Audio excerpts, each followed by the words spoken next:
Thank you for staying with us on TVC Breakfast. Well, a middle-aged man, Samuel Erukoghene Okoro, who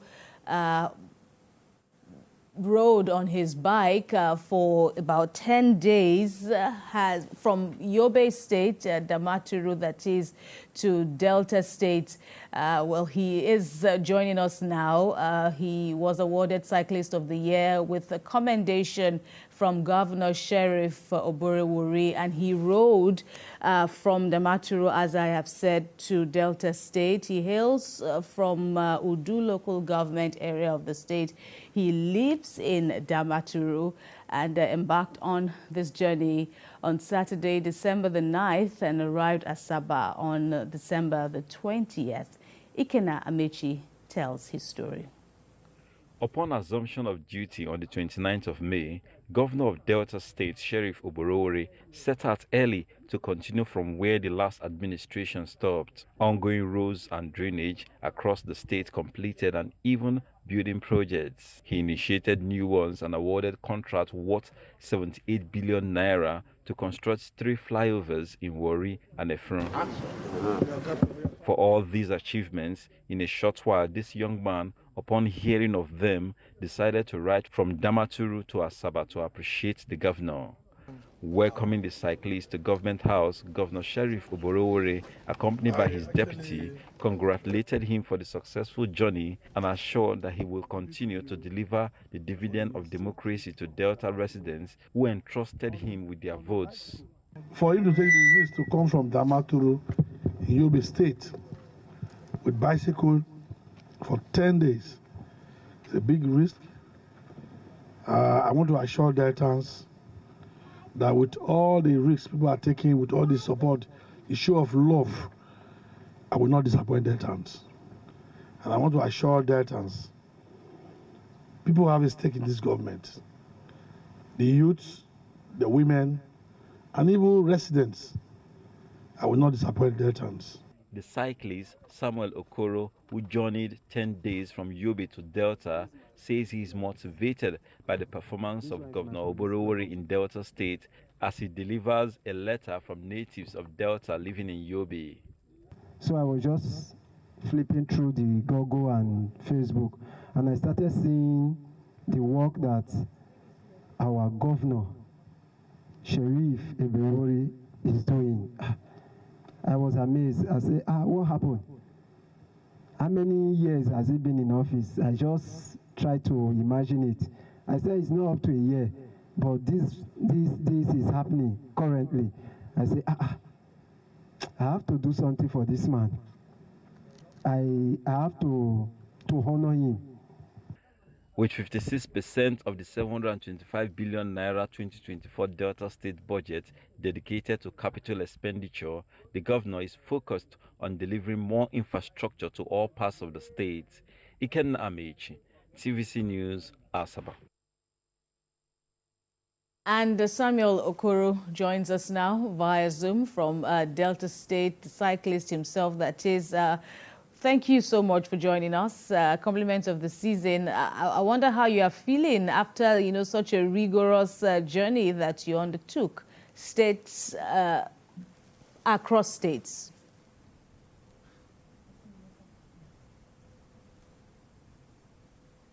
Can you hear me, Samuel?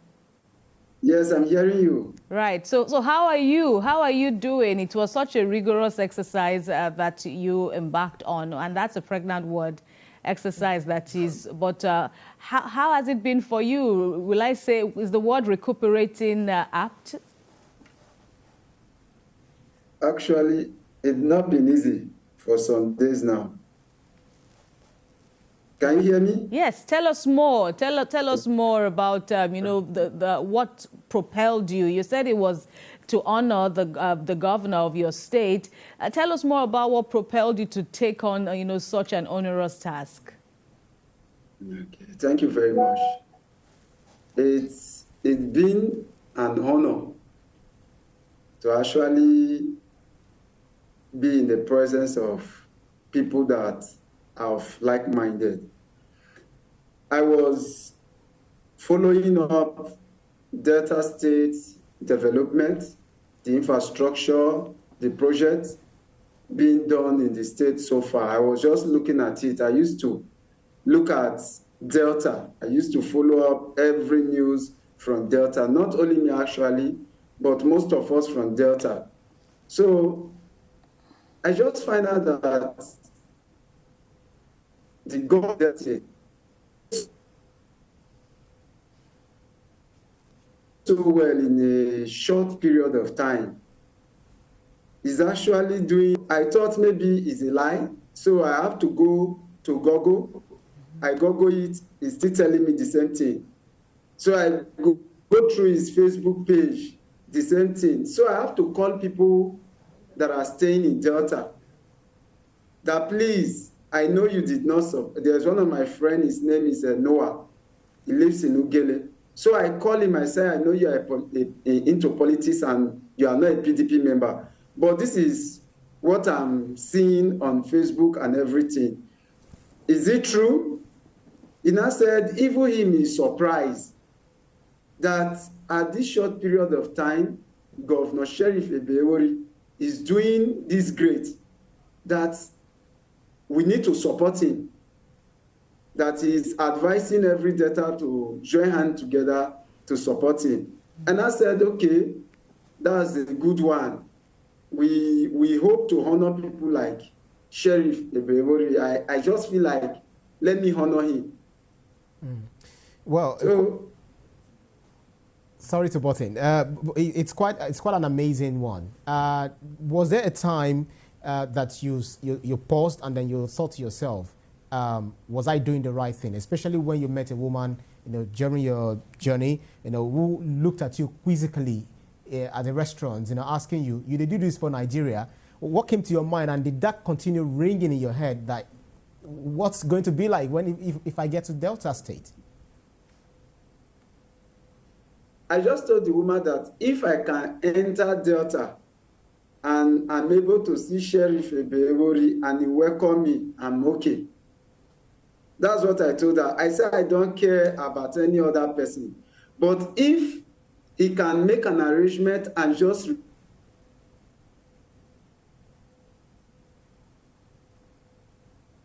Hello, Samuel. Okay. I said I'm okay with it. Right. Yes, I'm hearing you. Oh, all right. Because I didn't feel anything. Continue. Continue, please. I didn't feel any other thing. I just told the woman that once I can meet my governor and he accepted me, I said I'm okay with it. I don't care about any other person, what they are saying. But to me, I'm just fulfilled that I did the right thing. So tell us about the rewarding and challenging elements of this journey. You said, in another interview that there were some routes that you were told to avoid. Yet, despite having a map with you, there were some things that you saw in some states. You spoke about being welcomed by soldiers, by police. Tell us more about, those routes that you found rewarding and the dangerous routes that you rode into. Okay. There's one aspect of the whole story that will actually scare people, because that one happened while I was in Damaturu Central Roundabout. As I was coming and NTA News, they were following me. A keke rider just parked me off the road. It was an accident. My bicycle fall aside, me one side, my bag, that was where I have the bag cut, the hand of the bag cut off. And people that were there said, you have not gone far and you are already having an accident. Now, would you stop? I said, this one is the last accident I will have. I said, you people should not worry. Once I leave Damaturu, there won't be any accident. And that was how it is. But the challenges so far was terrible, because I remember how many times on the first day that cramps, I can't count the number of times. It was terrible. I sat down on the mirror that I was actually crying. That today of all day, this is the beginning. I said, well, maybe it's the stress I passed through yesterday night that caused it. Then On my way, I was welcomed very well in Darazo. I was welcomed very well in Bauchi. But when I get to Plateau State, I arrived Plateau State before 5 p.m. From Bauchi to Plateau. I arrived before 5 p.m. But I spent up to 10 in the night looking for routes. Nobody want to associate with me. Everybody's just like they are scared. If you talk to this person, they will just hold their child and just turn their back on you. I was even surprised. I remember I even branched Living Faith Church in Plateau State. I talked to the gate man that, please, I want to spend the night here and continue the next day. But the man said the security crisis, the security challenges they are facing, that they have given them or that they can't allow me, that I shouldn't be offended, that I'm a Christian. I know what is happening. I said, well, I didn't blame you. It's okay. I also went to another church. That is the Church of God Mission, no, Assemblies of God Church. I entered, they were doing choir rehearsal then. So I entered the church, I talked to them that, please, I want to see the pastor. The pastor also told me the same thing, that they will not allow me to spend the night there.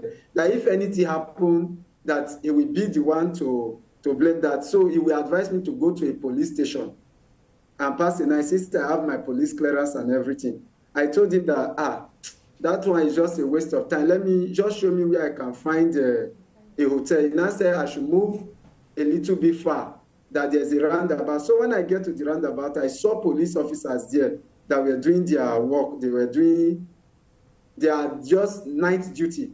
So I talked to them that, please, I'm looking for a small hotel where I can spend the night. Nobody want to answer me in this environment. I don't know what is the problem.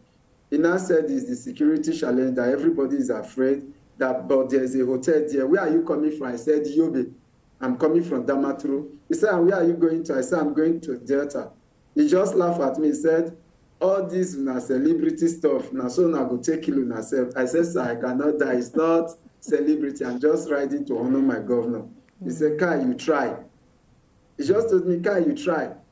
I said, Tor, you've seen me already. At least you are seeing me on the road and I'm passing. Some of them, so many police people, once I reach them, I will just tell them, they will just be happy. Some gave me water, like those ones from Damaturu down to Makodi. They gave me water. Anyone I saw would just give me water. And those security, there are all these vigilante boys on the road. Some group of vigilante, they even gave me 3 pure water. They said I should put in my can and also hold one on my hand. So they gave me water. But when I got to that Camp Garba, it's close to Makodi. So my team, the people I'm working with, I have a WhatsApp group I created a night before I took off. So that WhatsApp group is about 265 persons that are inside. So every of my 10 kilometer, 20 kilometer, I will stand, take a picture, then do a small video and send it to the group of how the movement has been so far. So they now drop a message. A friend of mine from that place, the boy stay in Onisha, his name is Louis Agbede. He dropped a message that there is a seat at home in the east from 15 to 19. So, and when I saw it, I just leave it first. I said, when I get to where I will rest that day, I will open it. So when I get to where I will rest, which is Camp Garba, where I rested that day, and I asked him that, please, is it true that there is a seat at home? People said it's one day. There is one day, which is on Monday. He now sent a letter from the group to the group that letter, it is addressing that there's a seat at home from 15 to 19. So automatically, there's no way I can pass through the east again. So in that Camp Garba, there is my brother there, a person from Delta I saw there. Because when I told them from those Benue boys that I'm riding from Damaturu. Hello? Right. Yes, Okoro, Samuel, I know it's a whole lot of things because a journey from Damaturu to Delta State, it's not a joke. But very quickly, you had it rough, you had sweet memories, you had challenges, etc. But what did this journey, what did it teach you about the Nigerian people? You met some that are happy with you, you met some that were hostile, so to speak. What did this teach you about the Nigerian people in comparison to what you used to know about the peoples of this nation? It teach me a whole lot of things. This journey actually opened my eye to a whole lot of things. One, I have another perspective of security personnel, that they can be very, very accommodating. That's one. If you tell them your challenges, they can be really accommodating. I don't know, because the way they supported me teach me another different part of security. Then another thing is, there are some set of people living in fear too. You also open my eye that there are parts of this country that they are living under fear. I just saw it. Those are the things I actually look at. Then there are a lot of things. Actually, it's not something I can explain why just sitting down, because I experienced a whole lot of things. All right, Samuel Okoro, well, congratulations. In the midst of all the ordeals that you no doubt experienced on this 10-day journey or so, you made it home alive, and that is very fantastic. That's the cheering note on which we will end this conversation. Thank you very much, Samuel Okoro, for speaking with us on TVC Breakfast, and we hope that you will continue to play your part in nation building. Thanks again.